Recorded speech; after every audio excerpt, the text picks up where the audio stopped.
Biko with latik, failed but mended. Parang pagtipid lang yan. So ako ay hindi po kasi chef, hindi rin NC2 holder, kundi simpleng may bahay lamang na gustong matutong magluto para sa healthy life. Kaya ito yung mga ingredients natin. Bigla kasi akong nag-crave ng biko. So nagtanong ako sa neighborhood kung paano magluto ng biko, and they told me na para lang daw ako nagluto ng kanin pero may gata. At inuna ko na nga yung latik niya. So ito yung nyog na sa low fire lamang. Tapos mekos-mekos lang, huwag kang mapagod. Parang relasyon din lang yan ng mag-asawa na patuloy yung pag-mix mo hanggang sa maging okay niya. At habang pinapain-in ko nga yung oil doon sa ginawa kong latik, isinunod ko namang nilinisan ang malagkit. Pero yung tubig na gagamitin ko is yung gata daw, kaya yan na siya. Since first time kong gagawin ito, kailangan kong mag-experiment. Pero tandaan nyo, sa relasyon mag-asawa, hindi kailangan mag-experiment ha. Dahil may laman yung rice cooker, yung kawali na ang ginamit ko. At yan po yung merong malagkit na floating talaga siya kasi mas maganda pag sobra. At pati yung pandan leaves ko sobra din kasi libre lang yan galing sa aking mga tanim. Naglagay na nga ako ng konting asin, tapos naglagay na rin ako ng pandan flavor at vanilla flavor kasi available siya sa kitchen ko, and pampabango kasi yung vanilla, diba? Ito na yung latik na nagawa ko kanina. Tapos pinalikan ko na nga yung niluluto ko na malagkit. Sabi ko, bakit basa? Failed na naman tong ginawa ko. Anyway, it's my first time.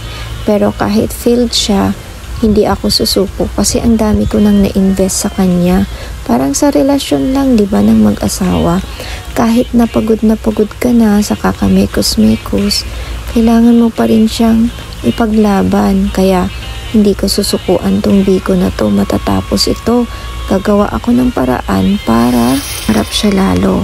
At ginawa ko na nga yung sinabi nilang magpo-boil daw ako ng brown sugar sa gata ng nyog. Pero yung ginamit kong sugar dito is muscovado para healthy tayo. Tapos nilagyan ko ulit ng vanilla para mas mabango at ihinalo ko yung oil ng aking latik. At imimekos-mekos ko na nga siya.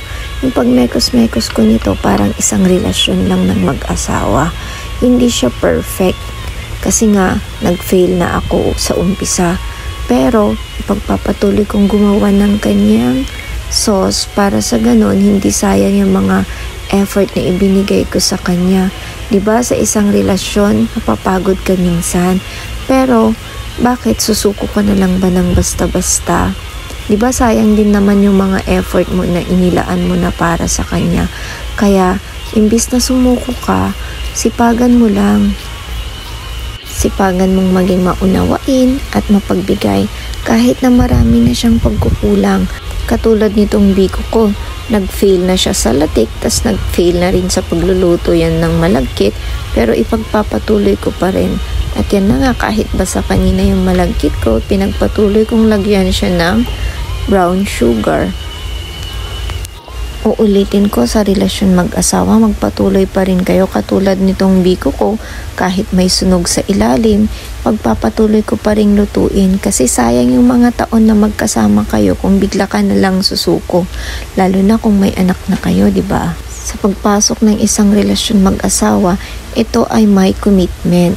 Parang itong biko ko, kahit sunog siya, ihinalo ko pa rin. May mga parts sa relasyon ng mag-asawa na hindi perfect. Tulad niyan, may matigas, merong itim, pero ihahalo ko pa rin siya.